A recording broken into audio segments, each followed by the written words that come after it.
m'entendez bien. Je voudrais vraiment vérifier que la communication est établie entre vous et moi. Ok, super. Merci beaucoup. Merci à tous. Alors, je me présente rapidement pour ceux qui ne me connaissent pas. Je m'appelle Stéphanie.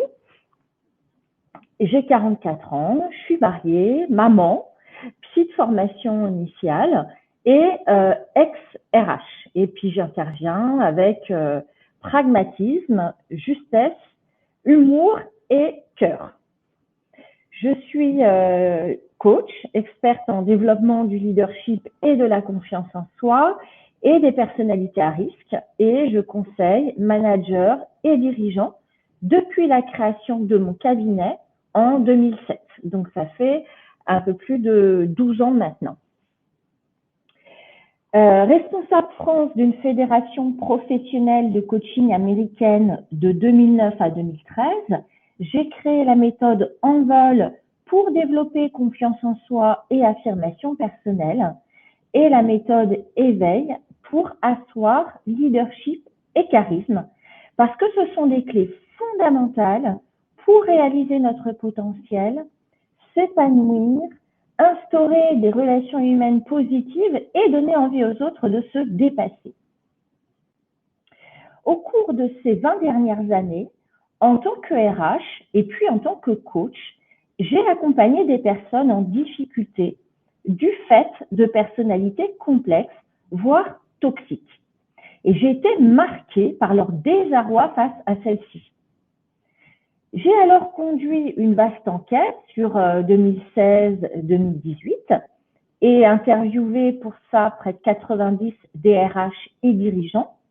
Et j'ai mené des recherches pour comprendre quelles sont ces personnalités, les risques qu'elles présentent pour l'organisation et ses salariés et les stratégies à mettre en œuvre pour les prévenir. Alors, j'ai une question de Joël. Je vous entends, mais ne vous vois pas. Est-ce normal? Oui, c'est tout à fait normal. Vous aurez un diaporama qui va. J'espère par contre que vous voyez bien le diaporama où vous voyez ma trombine. Donc, je reprends. Donc, j'ai mené une vaste enquête pour comprendre effectivement quelles sont ces personnalités, les risques qu'elles présentent pour l'organisation et ses salariés et les stratégies à mettre en œuvre pour les prévenir. Aussi, pour l'épanouissement de chacun dans les organisations saines et protectrices de ces ressources, j'aide également mes clients à identifier, comprendre et gérer les personnalités à risque, se protéger, renforcer leur confiance en eux, déjouer les manipulations et asseoir un leadership positif.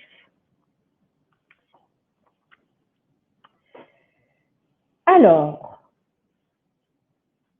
la manipulation, donc c'est une manœuvre qui peut être motivée des intentions les plus louables aux plus perverses.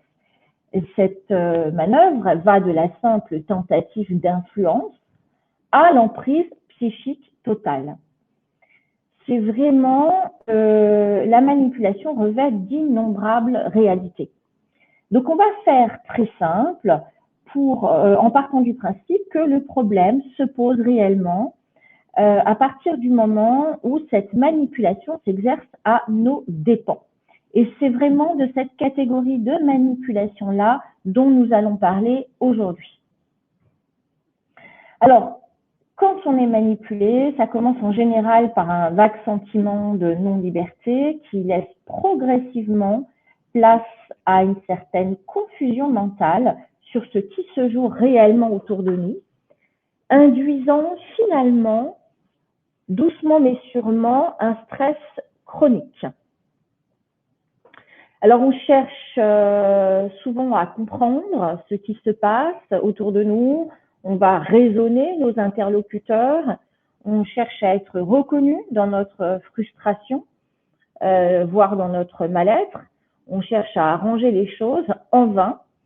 En vain parce que l'on a été un pion dans un jeu dont on ne connaît ni l'existence ni les règles. précipiter insidieusement dans une situation qui ne nous convient pas, culpabiliser, voire honteux, on perd finalement confiance en soi et en les autres.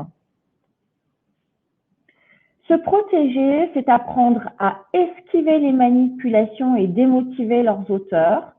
C'est apprendre à préserver son sens critique pour se sentir libre et capable de faire des choix assumés et bons pour soi. Je vous souhaite de nouveau donc la bienvenue à ce webinaire 10 clés pour se protéger et devenir immanipulable. C'est un webinaire qui a démarré à 11h30, terminera vers 12h30.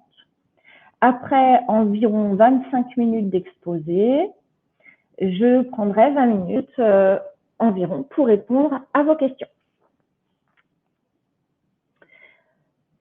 Si vous souhaitez prendre rendez-vous avec moi, vous avez un petit bouton en haut rouge, en haut du diaporama, sur lequel vous pouvez cliquer et coincer un créneau. Réserver un créneau plutôt. Alors, clé numéro 1. Clarifiez votre désir. Les manipulateurs vous inciteront à faire des choses que vous ne souhaitez pas faire, des choses qui ne vous ressemblent pas, voire à agir à vos dépens.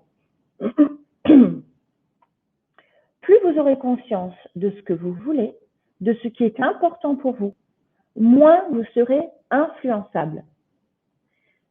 Identifiez chez vous la tendance à vous inscrire dans le désir de l'autre, surtout si c'est à vos dépens, en vous mettant au second plan.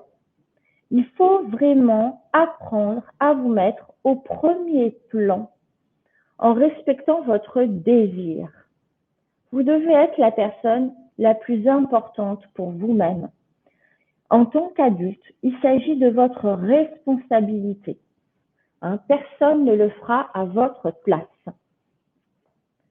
Pour clarifier votre désir, demandez-vous régulièrement, qu'est-ce que je veux vraiment?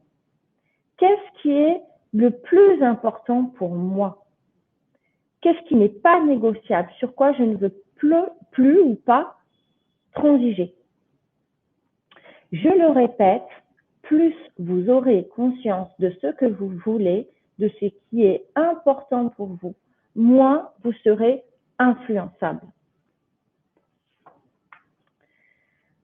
Clé numéro 2, écoutez vos émotions et sensations. Albert Einstein disait « L'esprit intuitif est un don sacré et l'esprit rationnel, un fidèle serviteur. » Nous avons créé une société qui honore le serviteur et a oublié le don. Nous faisons trop confiance en notre capacité à raisonner justement, rationnellement, intelligemment. La science l'a prouvé. Il n'existe pas de raisonnement intelligent qui ne soit pas guidé par nos émotions et nos sensations. Le discernement a besoin d'émotions. Alors, plutôt que de vous raisonner sans cesse, de chercher à rationaliser, à vous faire la morale, revenez à vous, écoutez-vous. Ce sera plus rapide pour percevoir que quelque chose d'anormal est en train de se passer. Un pilote d'avion ne se contente pas de savoir où il doit se rendre. Le fait d'avoir un œil sur l'ensemble des indicateurs présents dans son cockpit lui permettra de le faire en restant vivant, plutôt que d'entraîner dans sa chute ses passagers et membres de son staff. Vos émotions et vos sensations sont des indicateurs à écouter pour protéger votre intégrité et assurer votre sécurité et celle de ceux qui, d'une façon ou d'une autre, dépendent de vous.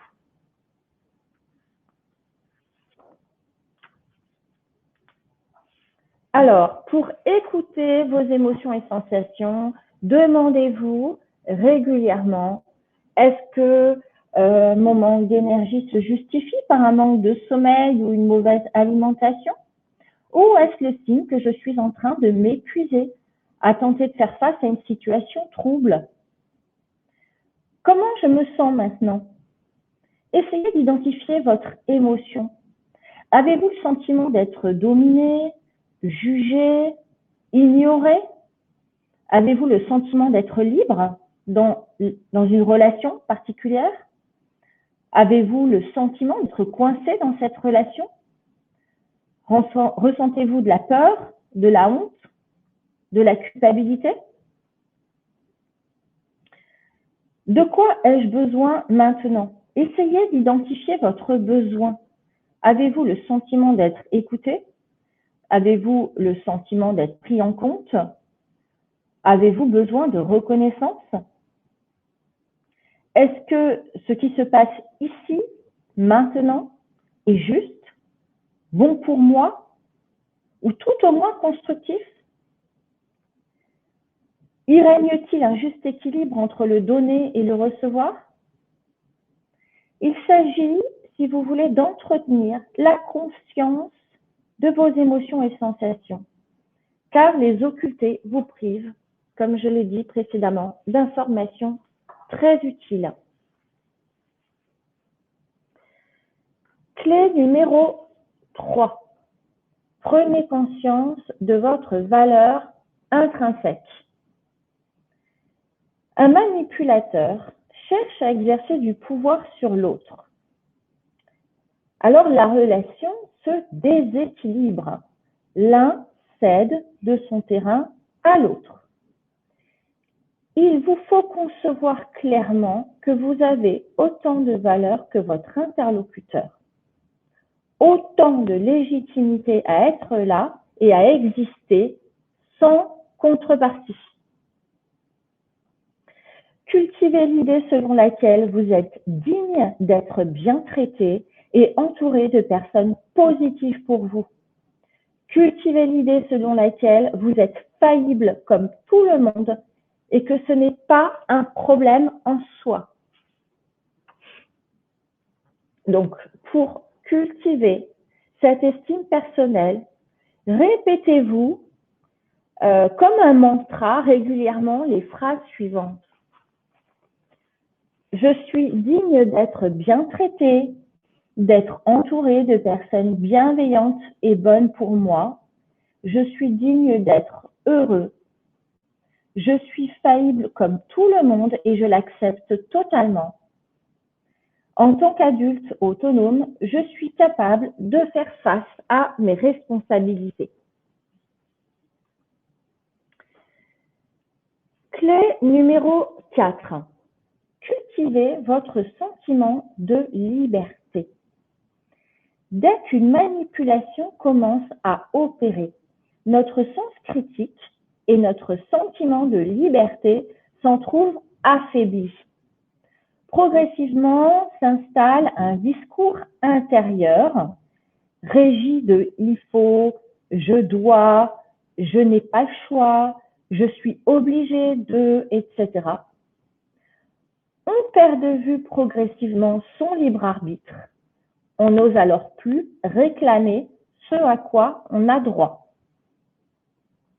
Donc attention, si vous ne vous donnez pas l'autorisation de vous mettre en colère, d'interrompre un échange, de mettre fin à une relation, de ne pas aller au bout d'un engagement, de ne pas répondre à une question. Donc ça, il faut faire le point là-dessus. Donc, pour cultiver votre sentiment de liberté, répétez-vous comme un mantra et régulièrement les phrases suivantes. Je suis libre de, ou alors j'ai le droit d'exprimer mes besoins, mon avis, ma personnalité, librement, même si cela dérange, déplaît ou provoque du conflit. J'ai le droit d'être en colère. J'ai le droit de mettre fin à un échange ou à une relation. J'ai le droit de ne pas répondre aux désirs des autres. J'ai le droit de ne pas aller au bout d'un engagement. J'ai le droit de ne pas répondre à une question qui m'est posée.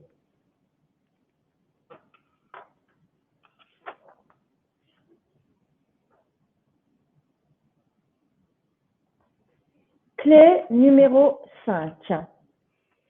Prenez conscience de votre responsabilité.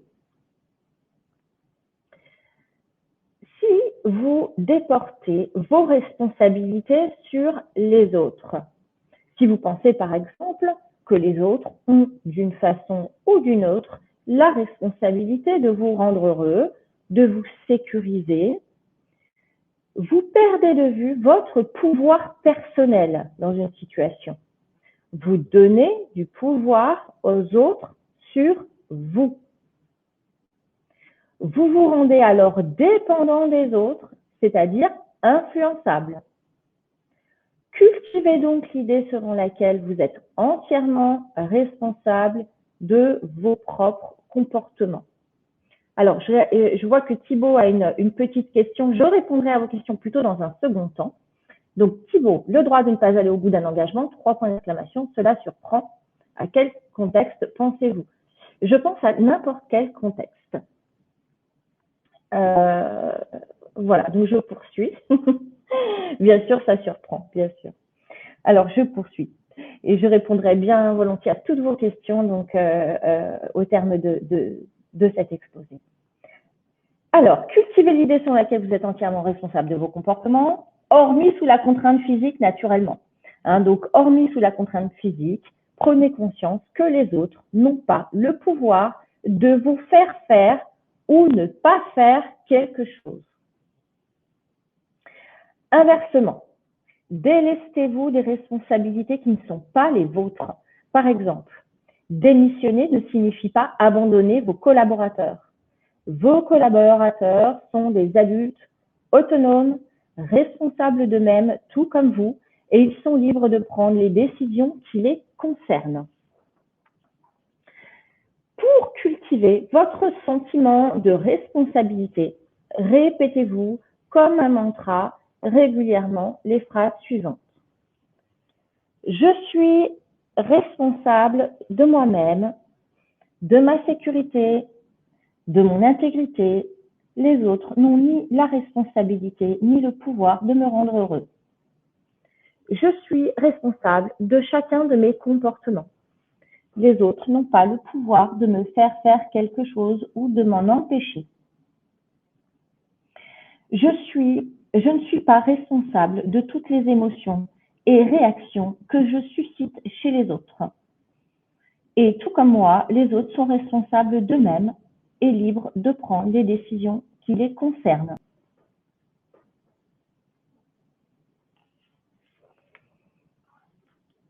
Clé numéro 6. Cessez de chercher à tout comprendre. Pourquoi? Tout d'abord parce que c'est impossible. Deuxièmement, parce qu'un manipulateur pervers se comporte de façon incohérente. Alors, plus on essaie de comprendre, plus on va se créer de la confusion mentale. On se fragilise psychiquement. Sur ce point, les plus intelligents d'entre nous sont aussi les plus vulnérables car ils cherchent constamment à donner du sens à ce qu'ils perçoivent. Troisièmement, parce que pendant que vous cherchez à comprendre pourquoi un tel et un tel se comportent de cette façon avec vous, vous ne vous posez pas les bonnes questions. À savoir, qu'est-ce que je veux? Quel est mon objectif? Qu'est-ce que j'accepte? Et qu'est-ce que je n'accepte pas?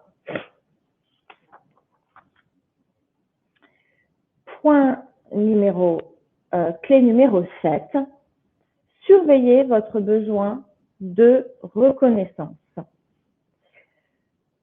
Pour manipuler quelqu'un, il faut une prise. Pas une prise de courant, hein, une prise comme la prise de la hanche d'un sac, par exemple. Comme nous avons tous besoin de reconnaissance, eh bien, ce besoin de reconnaissance est une prise de choix pour un manipulateur. Ne cherchez donc pas la reconnaissance auprès des mauvaises personnes, c'est-à-dire auprès de celles qui ne reconnaissent pas les autres. Vous ne ferez pas exception, malheureusement. Apprenez à auto-évaluer votre performance professionnelle et à vous fixer des axes de progrès vous-même. Bien sûr, il convient d'écouter le feedback de votre manager et d'apprécier sa reconnaissance. Mais prenez une certaine distance. N'attendez pas sa validation pour vous autoriser à respirer et à être fier de vous. Vous gagnerez en indépendance d'esprit et serez moins vulnérable. Et puis, vous n'avez pas à être parfait pour être un bon potentiel pour l'entreprise.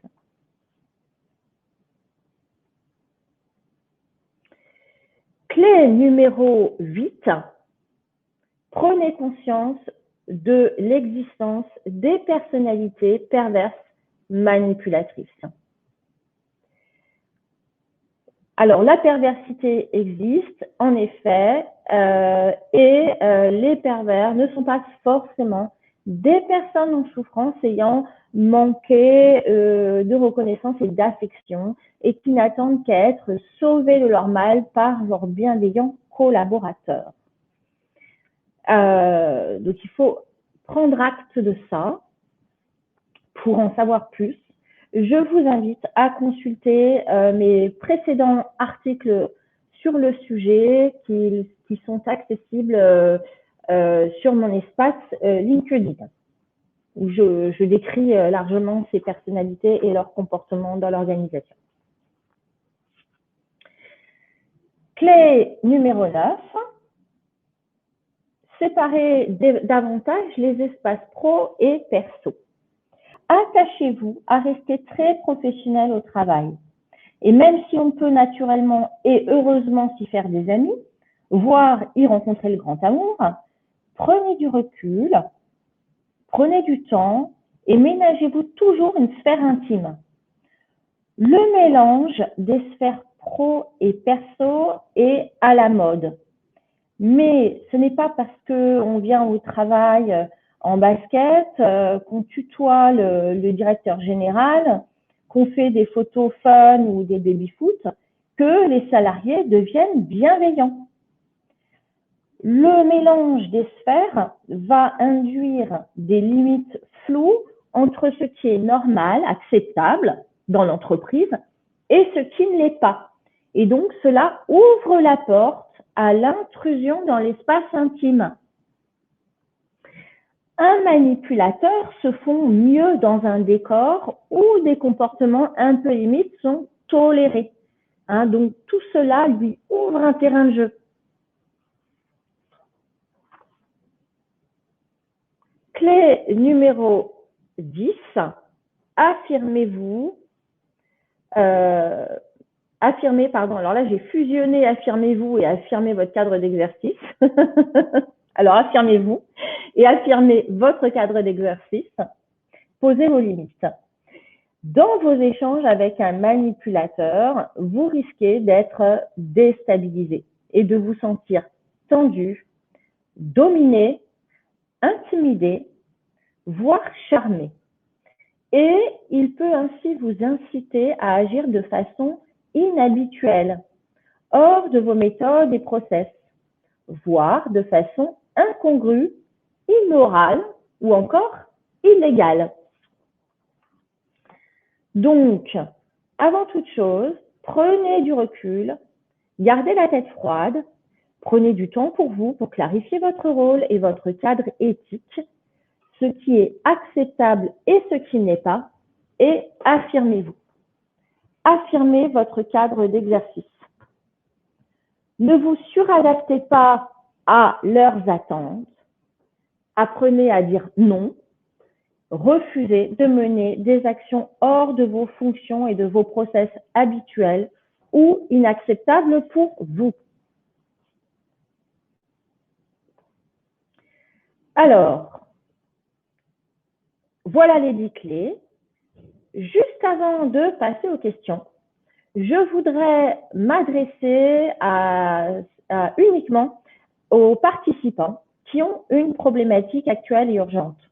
Je vous invite vivement à vraiment vous sentir libre de convenir d'un rendez-vous téléphonique avec moi en cliquant sur le bouton situé en haut de cette présentation pour une étude rapide et plus spécifique de votre situation. Naturellement, c'est offert, bien sûr. Je vais m'adresser maintenant à tous. Si vous estimez que je vous ai apporté quelque chose, un éclairage intéressant, eh bien, j'en suis sincèrement ravie. C'est avec grand plaisir. Et si vous souhaitez m'en remercier, eh bien, n'hésitez pas à me mettre 5 petites étoiles sur Google. Ça sera vraiment très, très sympa. Voire une bonne petite recommandation sur LinkedIn. Ce sera vraiment très gentil de votre part. Alors, je vais maintenant prendre le temps de répondre à vos questions. Alors, je vois que Mounir a mis et l'empathie, point d'interrogation. Alors, je suis désolée, mais je ne comprends pas la question qu'il y a derrière votre remarque. Donc, n'hésitez pas à me préciser bien votre question, parce que c'est vrai que là, on n'a pas le non-verbal. Donc, ça vous engage à être un petit peu précis. J'en suis désolée. Alors, que faire quand le manipulateur est son propre manager?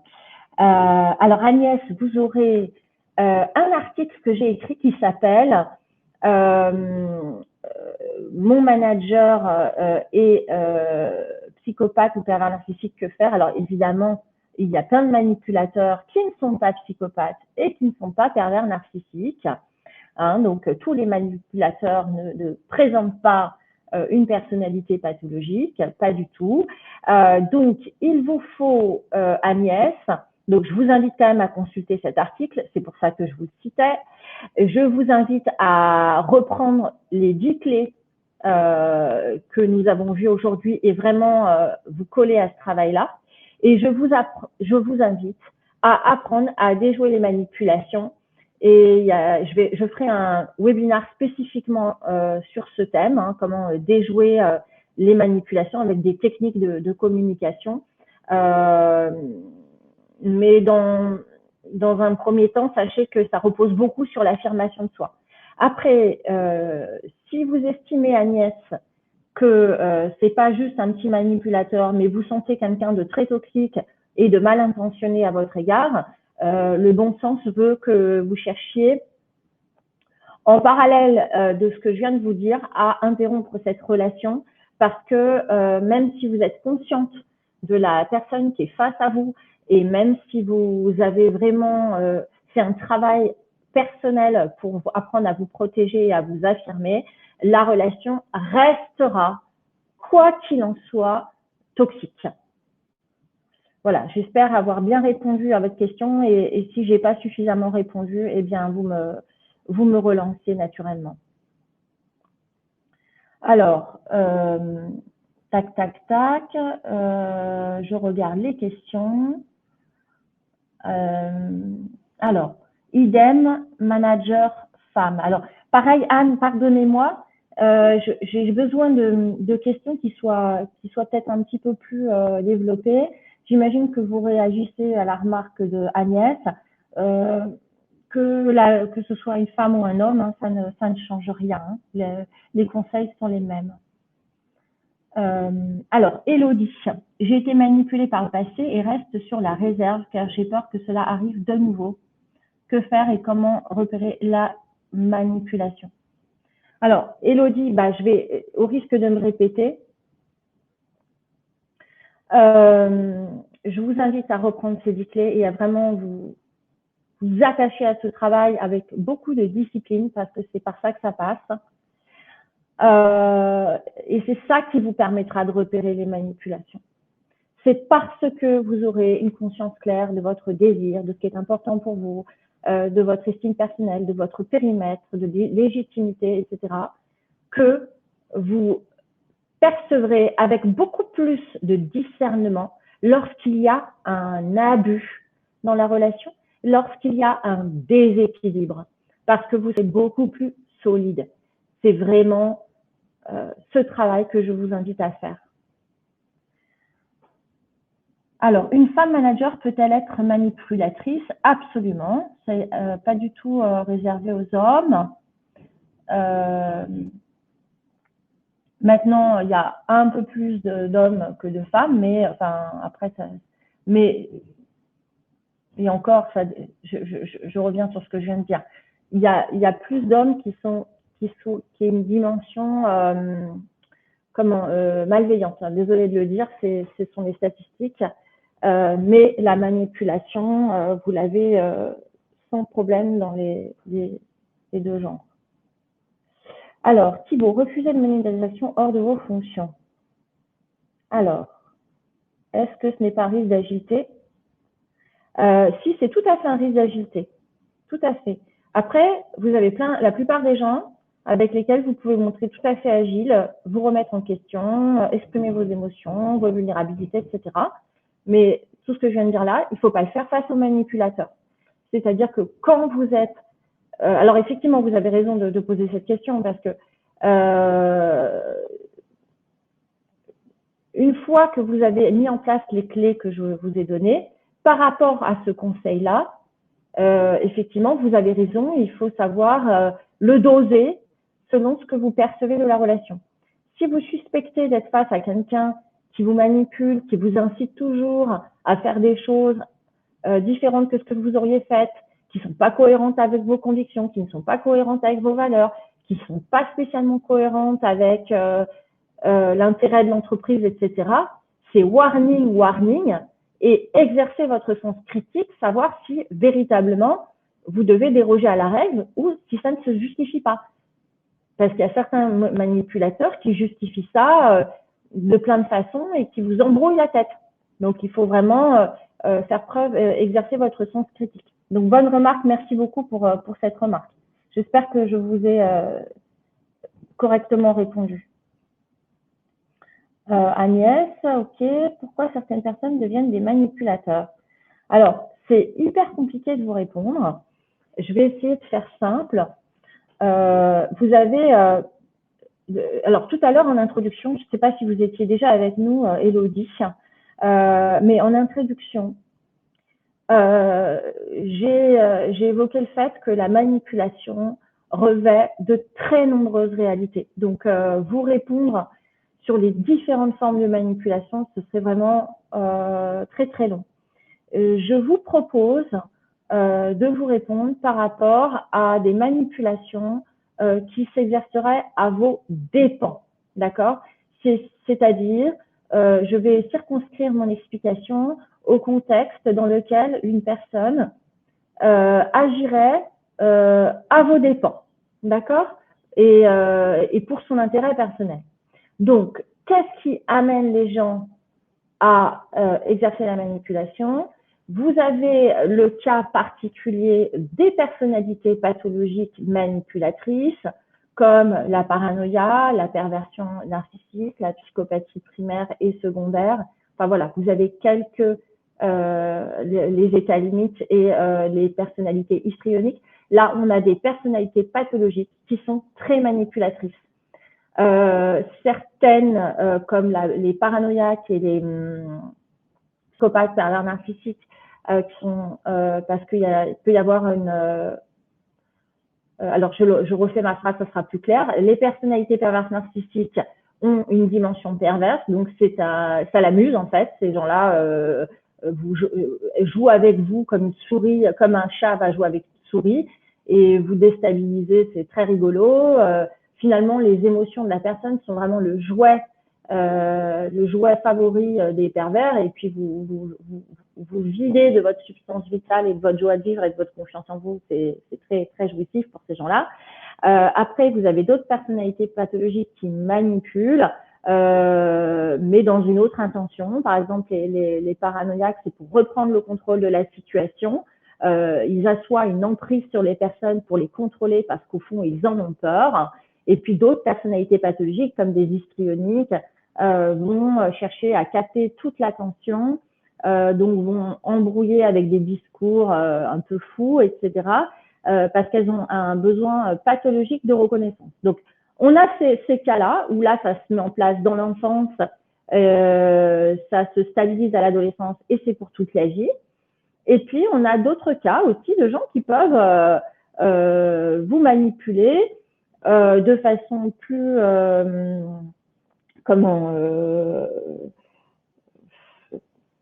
temporaire et de façon plus light, on va dire. Et là, franchement, c'est beaucoup moins toxique. Hein. Donc, effectivement, si vous faites un travail sur vous et vous acquérir de bonnes techniques d'affirmation de soi, vous n'avez pas besoin, vous pourrez très bien gérer ces personnes-là et vous n'aurez pas besoin de fuir la relation comme je l'ai recommandé il y a un instant à Agnès. Voilà, j'espère que je ne vous ai pas totalement perdu dans une foultitude de détails et que j'ai su vous répondre, Élodie. Le pourquoi, vous savez, le pourquoi, c'est une question qui est toujours un peu compliquée parce que dans toute manifestation de comportement, qu'il soit sain ou qu'il soit pathologique, il y a toujours une arborescence très complexe de causes. Vous ne pouvez pas isoler une cause. Donc, c'est un peu une question piège, si vous voulez. Et ce n'est pas forcément la meilleure des meilleures questions à se poser, du coup. Voilà, Élodie. N'hésitez pas à me relancer si je n'ai pas répondu précisément à votre demande. Bérangère, comment identifier ses propres besoins, ses propres connaissances, compétences pour s'affirmer, en particulier quand on est en situation de doute, quand on est en relation avec un manipulateur. Alors, très bonne question, Bérangère.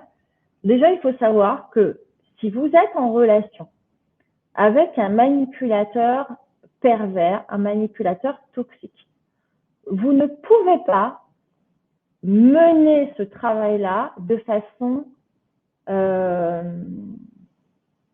nickel, entre guillemets. Oui, je trouve pas le mot, mais d'une façon idéale. Vous pouvez l'amorcer, vous pouvez le lancer. Ça peut être un déclencheur qui vous aide à vous redresser et à vous donner l'autorisation d'interrompre une relation. Mais ça ne va pas traiter vos failles en profondeur parce que vous êtes dans un environnement toxique. Donc, à peine une faille commence à se cicatriser, que la toxicité de la relation vient gratter un peu là où vous avez commencé à mettre du soin, si vous voulez.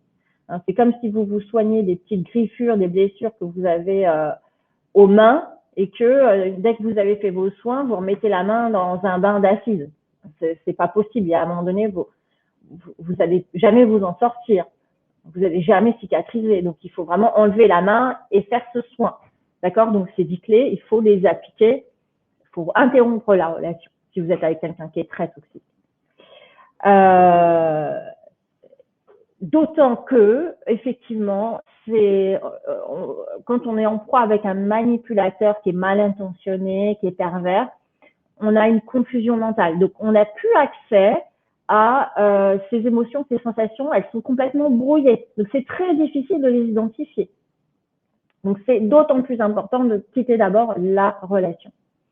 Et pour vous répondre encore, Bérangère, en fait, quand vous allez commencer à vous poser ces questions-là, qu'est-ce que je veux? Qu'est-ce qui est important pour moi? De quoi ai-je besoin? Parfois, vous n'aurez pas de réponse au départ. Vous aurez des petites intuitions, mais vous n'aurez pas de réponse. Par contre, progressivement, les réponses vont venir parce que votre cerveau, il va travailler aussi, il va reprendre la main sur cette réflexion et progressivement, les choses vont se clarifier. Donc, il faut persévérer, entre guillemets. Voilà, j'espère avoir répondu à votre question. Alors, Olivier, une personne manipulatrice en a-t-elle forcément conscience? Alors, pareil, c'est une question un peu compliquée. Pour certains, je vais vous dire oui. Après, vous voyez, par exemple, Olivier, lorsque vous êtes en train de vous parler dans votre tête, vous êtes en train de réfléchir, vous pouvez en prendre conscience. Vous pouvez vous dire, tiens, je suis en train de ruminer, de me stresser par rapport à telle réunion, etc., etc. Vous pouvez en prendre conscience. Malgré tout, c'est tellement un réflexe ancré que vous le faites sans forcément le décider. Vous ne vous décidez pas à vous mettre à réfléchir à une situation. Ça se fait malgré vous, ça se fait tout seul. D'accord? Eh bien, il y a certaines personnes qui sont à ce niveau de conscience-là. C'est-à-dire que manipuler, c'est tellement une seconde nature, comme de réfléchir chez d'autres, chez tout le monde d'ailleurs, que ça se met en place sans forcément qu'il y ait une décision préalable de manipuler. Mais la personne, au moment où elle manipule, sait qu'elle manipule. Hein, alors ça, c'est un point. Après, ça, c'est le niveau de conscience le plus bas qu'on puisse avoir. Et le niveau de conscience le plus élevé qu'on puisse avoir, c'est quand véritablement on fomente des stratégies pour aboutir à ses fins. Voilà. Mais il n'y a pas de manipulation qui échappe totalement à la conscience. Voilà, j'espère avoir bien répondu. Les 10 points à retenir, peut-on les utiliser dans la vie personnelle également? Absolument, ce sont tout à fait les mêmes. Sauf peut-être séparer les espaces pro et perso, mais vous aurez compris la logique, c'est que vous n'êtes pas obligé vous n'avez aucune obligation dans votre vie privée à donner accès totalement à l'autre à un certain nombre de choses qui relèvent de votre sphère intime, hein. Vos relevés bancaires, des aspects de votre santé, de votre intimité. Vous pouvez absolument, à un moment donné, considérer que ça relève de votre sphère intime. Ça, c'est chacun. Mais si, en tout cas, vous considérez que ça relève de votre sphère intime, c'est votre job de préserver cette sphère intime. Voilà, Laetitia. Alors, là, je crois que c'est un nom de famille, Darcas. Alors, dans le conflit, ou le malaise entre deux salariés, la manipulation peut être une clé de lecture valide dont on est parfois convaincu en tant qu'observateur. Souvent, la victime en doute. Comment la convaincre? Par quels éléments, critères l'éclairer de cette analyse sans la brusquer, la braquer? D'accord. En fait, si je comprends bien votre question, vous souhaitez savoir comment vous pouvez aider quelqu'un à prendre conscience qu'il est manipulé. Alors, vous pouvez lui poser des questions. Notamment, vous voyez, les questions certaines qui figurent dans dans mon webinaire, c'est comment vous vous sentez, est-ce que vous vous sentez respecté, est-ce que vous vous sentez pris en compte, est-ce que vous vous sentez écouté, est-ce que vous vous sentez contraint de faire des choses que vous ne souhaitez pas faire, est-ce que vous vous sentez libre dans cette relation, est-ce que vous sentez que la relation est équilibrée, est-ce que vous avez l'impression que l'autre, il a plus de légitimité que vous à être là et à exister et à s'exprimer en tant que personne. La personne, elle va, grâce à ces questions, prendre conscience que la relation n'est pas équilibrée. Après, il y a des gens, ils sont tellement dans une posture un petit peu victimaire de façon chronique, qui ne perçoivent pas l'anormalité des choses. Vous voyez? Et c'est là où vous pouvez, vous, partager juste votre point de vue. Pour pas être brutal, vous pouvez dire à votre interlocuteur, est-ce que vous souhaitez avoir mon regard sur votre situation? Est-ce que vous m'autorisez à partager mon point de vue? Et vous pouvez lui dire tout simplement, ce n'est pas normal. Et vous pouvez pas, effectivement, il ne faut pas brusquer les gens, il ne faut pas aller beaucoup plus loin, parce que quand il y a un phénomène d'emprise, c'est hyper violent, si vous voulez, de prendre conscience de ça. Donc, rien que ça c'est déjà très, très bien. Et après, ça me met le temps que ça met. Hein. Bon. Alors, Bérangère, comment faire quand le manipulateur agit pour défendre un point de vue stratégique pour l'entreprise en cas de désaccord et que l'on est partiellement d'accord avec lui? Il s'en sert et ajoute la menace de quitter la société car elle ne lui ressemblerait plus si on ne rejoint pas son point de vue.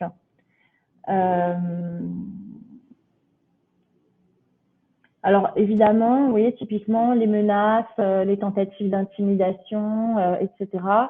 Il faut effectivement ne pas y céder. Et là, c'est là où je vous invite à revenir sur mon conseil sur affirmer votre cadre d'exercice.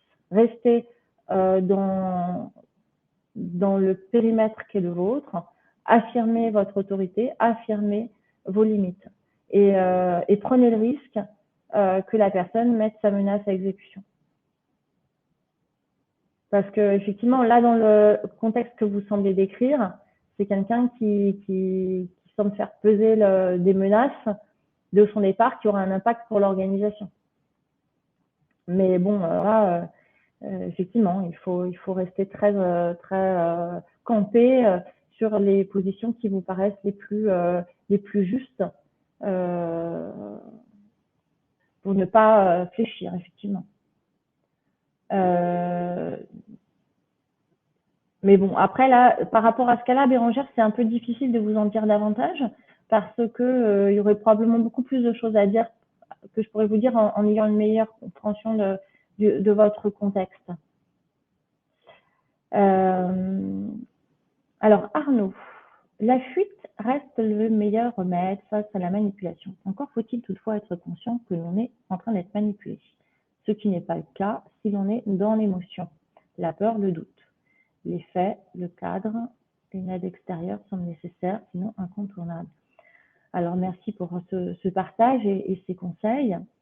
Donc comme il n'y a pas de questions, je ne vais pas réagir. Élodie. Voilà, donc vous réagissiez à ma précédente réponse.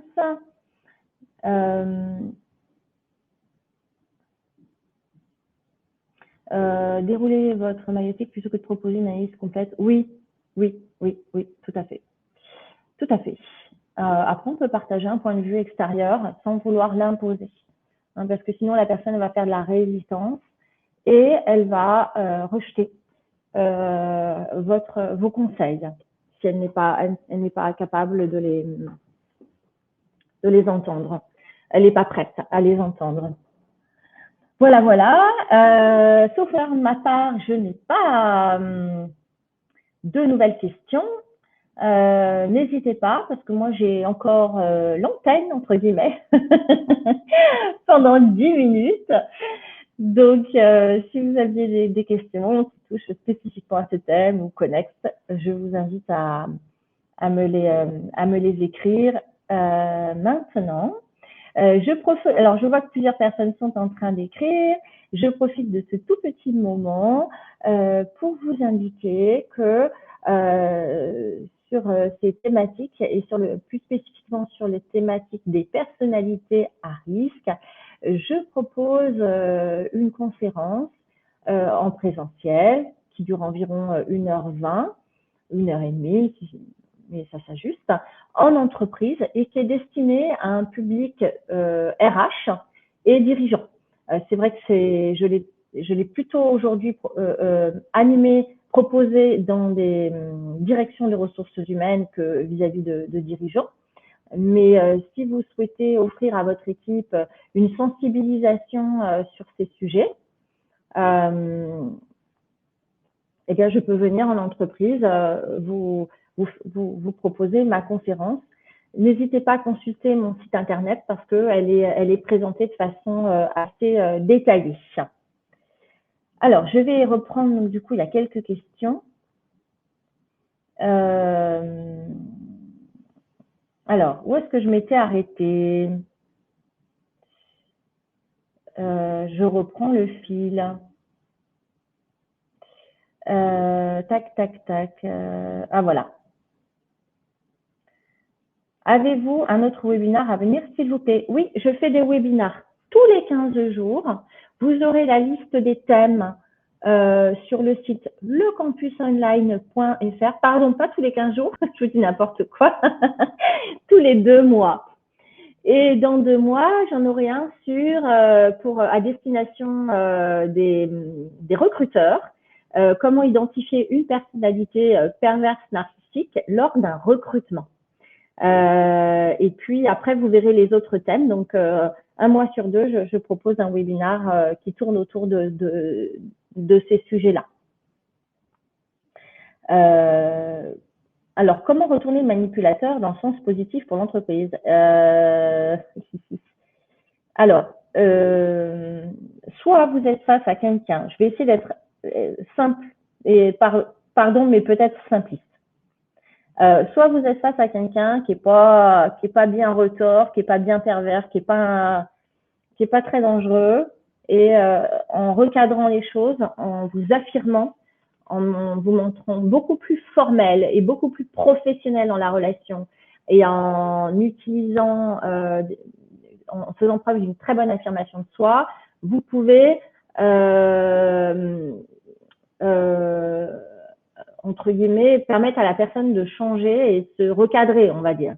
Mais si vous avez affaire à une personnalité pathologiquement manipulatrice, et il y en a beaucoup. Je donne des stats dans les articles qui sont très très surprenantes. Hein. À titre d'exemple, les traits psychopathiques sont présents dans 20% chez 20% des dirigeants. Donc c'est beaucoup. Vous voyez, il y a une proportion très importante de managers et dirigeants qui présentent des traits manipulatoires et pathologiques. Alors, j'imagine que vous allez me demander pourquoi je parle des managers et dirigeants, parce que d'une part, je travaille essentiellement en entreprise, d'autre part parce que les statistiques nous montrent qu'ils sont que ces traits manipulateurs sont bien plus fréquents. Plus on monte la hiérarchie, plus ils sont fréquents. Voilà. J'en reste là pour les stats parce que effectivement, je veux pas trop digresser par rapport à votre question. Donc, quand on est dans le cas, pour reprendre votre question, quand on est dans le cas de quelqu'un qui est pas spécialement retors ou pathologique, l'affirmation de soi fera l'affaire. Dans les autres cas, vous ne changerez pas la personne. Donc, rien ne fera en sorte qu'elle arrête de manipuler et qu'elle agisse pour l'intérêt de l'entreprise, parce que ces personnes-là agissent avant tout pour leurs propres intérêts. Voilà, donc j'espère avoir répondu à votre question, Thibaut. Sinon, vous me relancez. Donc, question, et si la manipulatrice est le ou la RH? Alors pareil, j'imagine que votre question, c'est qu'est-ce qu'on fait dans ce cas? Les conseils que j'ai donnés précédemment sont éligibles.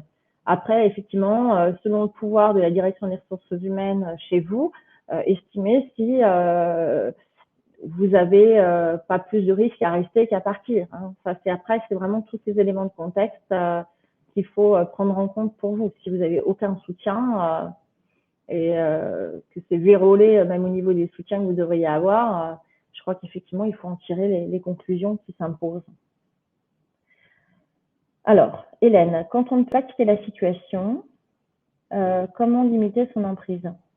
Alors, la première chose, c'est que, vous voyez, j'entends quand vous dites « je ne peux pas quitter la situation », demandez-vous si vraiment vous ne pouvez pas quitter la situation ou si vous ne vous autorisez pas, ou si, etc., etc. Donc, on peut estimer qu'on ne peut pas la quitter parce qu'il y a trop de risques à la quitter. Maintenant, sachez qu'il y a des risques peut-être encore plus importants à ne pas la quitter. Donc, il faut vraiment vous questionner déjà sur cette première affirmation. Après, comment limiter son emprise? Eh bien, tout dépend. Donc là, vous dites c'est un manager. Tout dépend. De toute façon, il va falloir favoriser un maximum des relations formelles, par écrit, avec témoins, donc en copie, faire tout factualiser. Donc quand vous parlez avec cette personne-là, revenir aux faits systématiquement, reformuler de façon factuelle, parce que c'est des gens qui peuvent rentrer dans les débats d'idées, qui peuvent être sur le créneau, qui peuvent avoir un discours flou, qui peuvent avoir un discours ambigu, qui peuvent vous embrouiller, qui peuvent vous suggérer des choses de façon insidieuse, etc. Donc, il faut vraiment ramener les échanges sur les faits, ramener les échanges sur leur objectif initial, formaliser un maximum, tout formaliser par écrit, demander des validations par écrit avec témoins et limiter un maximum les contacts directs, physiques, même téléphoniques, favoriser un maximum les contacts plutôt par écrit, par mail. Et puis vous-même, lorsque vous êtes en contact direct avec cette personne-là, essayez de ne pas montrer les émotions qui peuvent être les vôtres, comme des émotions de déstabilisation, de peur, d'intimidation, voire de séduction, etc. Parce que un manipulateur mal intentionné, comme je le disais tout à l'heure, eh bien, son jouet, c'est justement ces émotions-là. Donc, si je le dis en français, ses jouets sont ses émotions. Il joue avec les émotions de l'interlocuteur. Donc, si vous voit réagir, s'il perçoit toutes ces émotions-là, même si c'est de la colère, c'est rigolo pour lui de vous manipuler encore davantage. Voilà, j'espère avoir un peu répondu à votre question, Hélène. Bien sûr, il y aurait d'autres choses à dire, mais c'est les conseils qui me paraissent les plus importants. Frédéric, merci Frédéric pour votre merci. Olivier, peut-on revenir en face d'une personne que l'on sait manipulatrice après avoir pris ses distances? Fais le point, s'être recentré sur ses besoins, ses envies, avoir confiance en soi. Franchement, je pense que ça dépend de la personne. Ça dépend de sa toxicité. Mais quelqu'un de très toxique, moi j'aurais envie de vous dire évitez, évitez, évitez, évitez. Thibaut, pouvez-vous nous envoyer une copie des différentes vues de votre présentation d'aujourd'hui? Malheureusement, je ne peux pas vous les envoyer, mais je crois que je pourrais, et je n'en ai pas encore la certitude, vous diffuser sur mon espace YouTube le replay de ce webinaire. Ça vous permettra de retrouver tous les conseils. Arnaud, un manipulateur découvert devient destructeur ou encore violent. Pour rester, il faut réellement être armé. Sinon, fuyez, c'est du vécu, le mien. Ok, merci pour ce partage. J'ai plein de merci. Alors, merci à vous. Et puis, effectivement, on arrive gentiment à 12h30. Va falloir aller déjeuner, quand même. J'espère qu'une fois de plus, ce webinaire vous aura apporté des clés qui auront un impact positif pour vous. Et parce que c'est pour ça que je l'ai fait, pour diffuser le plus largement possible ces conseils qui me paraissent vraiment très très importants. Et puis une fois de plus, si vous souhaitez, alors Élisée, espace YouTube, ouais, alors vous tapez Élisée Coaching Stéphanie Roès et vous trouverez mon espace YouTube. C'est beau. Si vous avez envie de me mettre 5 petites étoiles sur Google, sentez-vous libre. Ça fait très plaisir. Je vous souhaite le meilleur pour la suite. J'espère vous retrouver très prochainement à l'occasion de mes prochains webinaires ou en chattant autour de mes articles sur le sujet que je publie tous les 2 mois sur LinkedIn. Et merci pour votre participation et votre présence. Belle continuation à vous et excellente journée. Au revoir.